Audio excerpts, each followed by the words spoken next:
नमस्कार दोस्तों, Bharat champions trophy के मामले में बिल्कुल सही निकला। देखो, चैंपियंस ट्रॉफी इस बार पाकिस्तान होस्ट करने वाला था और भारत ने पहले भी कहा था कि देखो पाकिस्तान जो है वो टेररिज्म को लेकर सेंसिटिव नहीं है, वहां पर लगातार आतंकवादी अटैक हो रहे हैं, वो सिक्योरिटी मेंटेन करने के लिए भी सक्षम नहीं और एक बहुत ही इरिस्पॉन्सिबल स्टेट है।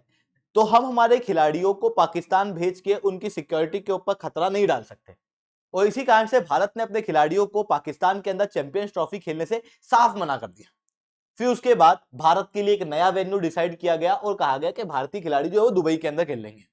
इंडिया के सारे मैच दुबई के अंदर रखे गए, बाकी जितने भी क्रिकेट है, बाकी जितने भी मैचेस हैं वो पाकिस्तान के अंदर ही रखे गए। पाकिस्तान की रिस्पॉन्सिबिलिटी देखो आप, जो तहरीके तालिबान पाकिस्तान पाकिस्तान की इमेज ग्लोबल लेवल पे खराब करना चाहता है, तालिबान से डायरेक्टली जुड़ा हुआ है और लगातार पाकिस्तान के अंदर आतंकवादी अटैक कर रहा है, उसी के ऊपर पाकिस्तान ने एयर स्ट्राइक कर दी और लगभग 100 लोगों को मारा है ठीक एक दिन पहले जब चैंपियंस ट्रॉफी होने वाली है। और ये कोई बहुत फ्रीक्वेंट घटना नहीं है, इसके पहले पाकिस्तान ने एक ही बार एयर स्ट्राइक की थी जिसका जवाब तहरीके तालिबान पाकिस्तान ने बहुत भयंकर रूप से दिया था और पाकिस्तान के अंदर कई सारे आतंकवादी अटैक किए थे।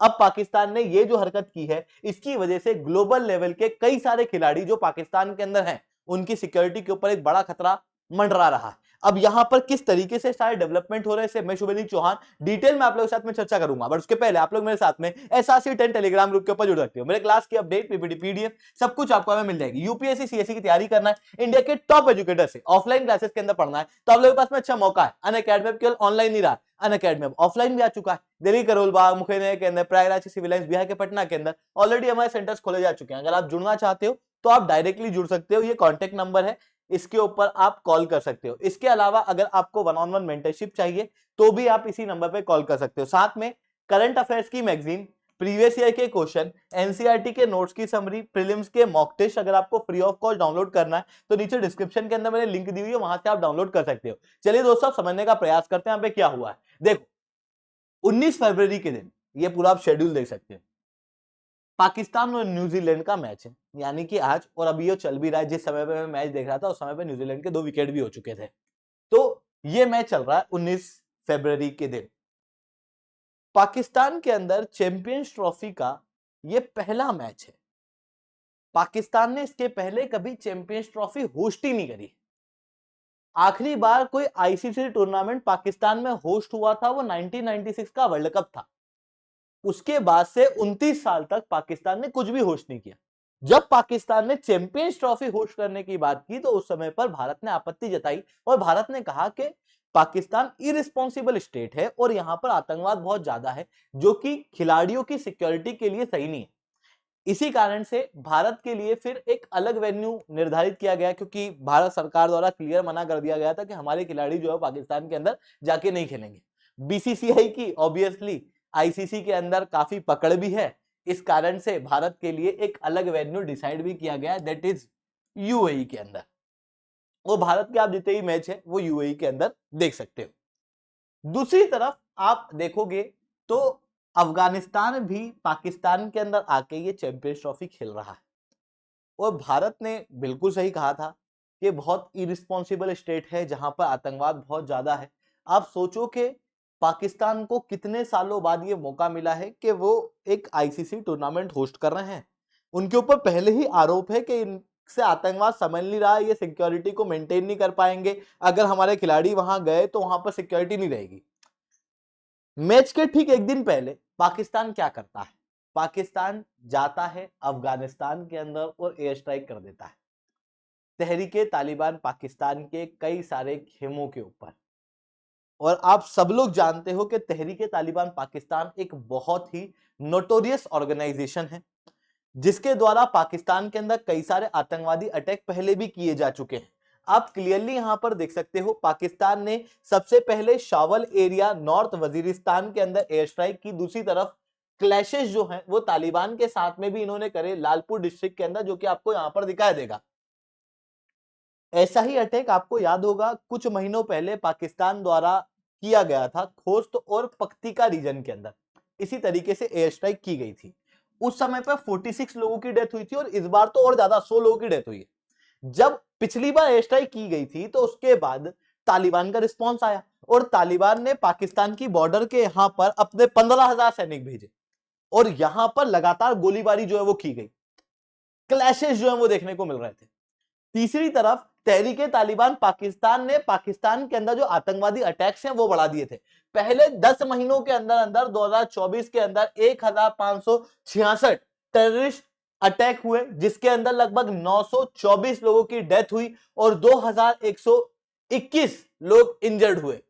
इनमें से majority of attack Khyber Pakhtunkhwa और बलूचिस्तान वाले रीजन के अंदर हुए हैं, आप क्लियरली यहां पर देख सकते हो। बट कुछ अटैक अंदर भी हुए हैं पाकिस्तान के अंदर। अब तहरीके तालिबान पाकिस्तान जो पहले ही पाकिस्तान के अंदर इतने सारे आतंकवादी अटैक कर रही है, उसको पाकिस्तान ने और भड़का दिया और तहरीके तालिबान पाकिस्तान को तो मौका मिल गया ना पाकिस्तान को बदनाम करने का इंटरनेशनल लेवल पे। तो हो सकता है कि तहरीके तालिबान पाकिस्तान जो है वो सिक्योरिटी ब्रीच करके चैंपियंस ट्रॉफी के अंदर भी कुछ करे।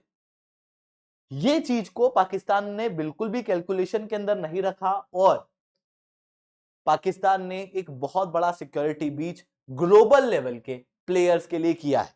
भारत ने तो इसी कारण से पाकिस्तान से पहले से ही अपने खेलों को बंद कर रखा है। आप इंटरनेशनल लेवल के मैच देखते होंगे। अब पाकिस्तान के कोई बायलैटरल सीरीज हमारी नहीं आती है, क्योंकि जब मुंबई अटैक हुआ था उसके बाद से जो शेड्यूल्ड मैचेस थे वही हम लोगों ने खेले हैं। उसके अलावा फिर सारे मैच जो हैं वो बंद कर दिए गए।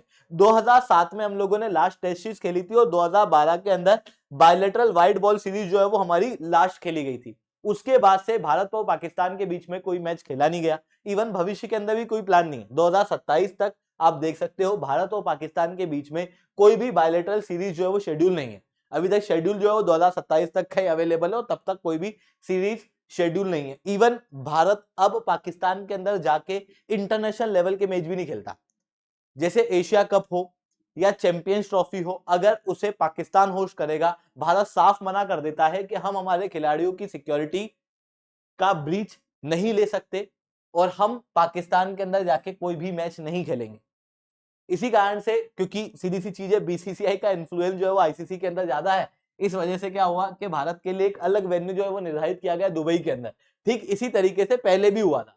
भारत ने इसके पहले भी एशिया कप के अंदर इसी तरीके से बॉयकॉट किया था और उसके बाद में भारत के मैचेस जो है वो श्रीलंका के अंदर हुए थे। बीसीसीआई का इन्फ्लुएंस ज्यादा है, इतना इन्फ्लुएंस पाकिस्तान क्रिकेट बोर्ड का नहीं है। पाकिस्तान क्रिकेट बोर्ड ने पहले भी धमकियां दी है, जैसे भारत के अंदर वर्ल्ड कप होने वाला था तो उसके लिए धमकियां दी कि हम बॉयकॉट कर देंगे, ये कर देंगे, वो कर देंगे। आखिरी में उन्हें भारत के नरेंद्र मोदी स्टेडियम के अंदर आके मैच खेलना ही पड़ा। अब आप कहोगे कि सर ये जो भारत कर रहा है ये तो खेल भावना के खिलाफ है ना, हम लोगों को खेल भावना को ध्यान में रखना चाहिए। बात सही है कहने के लिए, पर प्रैक्टिकल नहीं है। अगर हम पाकिस्तान के साथ में बात करें तो पाकिस्तान के केस में खेल भावना कम है। पाकिस्तान के खुद के अंदर ही आपको क्रिकेट के रूप में कई सारी गलत गतिविधियां देखने को मिलेंगी, जो कि Pakistan strategic point of view से भी यूज करता है, डिप्लोमेटिक पॉइंट ऑफ व्यू से भी यूज करता है। पाकिस्तान के खुद के अंदर आपको खेल भावना नहीं दिखेगी तो आप उनके साथ खेल भावना को रख के करोगे क्या? देखो, अभी रिसेंटली कराची स्टेडियम के अंदर चैंपियंस ट्रॉफी की पूरी सजावट हुई, वहां पर भारत का झंडा ही नहीं था, उसके लिए बैकलैश देखने को मिला। अब आप कहोगे तो ऑर्गेनाइजेशन का है ना, हम खिलाड़ी लेवल पे भी तो बात कर सकते हैं। खिलाड़ी लेवल पे भी आप देखोगे तो इसी तरीके के स्टेटमेंट, एंटी इंडिया स्टेटमेंट जो है वो आपको पाकिस्तान के खिलाड़ियों से आते हुए दिखाई देंगे। आप ये अक्सर ऑब्जर्व करोगे कि इंडियन खिलाड़ी जब भी पाकिस्तान के बारे में बातचीत करते हैं तो उस समय पर वो ये ध्यान रखते हैं कि पाकिस्तान एक दूसरी कंट्री है और हम लोगों को ऑब्वियसली उनको गलत नहीं ठहराना है एक ग्लोबल ऑर्गेनाइजेशन के ऊपर। बट पाकिस्तानी खिलाड़ी इस तरीके की बात नहीं करते हैं। अब शाहिद अफरीदी का केस ले लो। शाहिद अफरीदी जो है वो भारत के प्रधानमंत्री नरेंद्र मोदी को कहते हैं कि भारत के प्रधानमंत्री जो है वो कोरोना वायरस से भी ज्यादा खतरनाक है। ये एक ही केस नहीं है, ऐसे आपको कईयों केस दिखाई देंगे। आप यहां पर देख सकते हो इमरान खान जो कि पाकिस्तान के लीडर भी रह चुके हैं, इनसे पूछा गया कि आप क्रिकेट फील्ड के अंदर इतनी अच्छी बॉलिंग कैसे कर लेते हो 1982 के अंदर। तो इन्होंने क्या कहा पता है?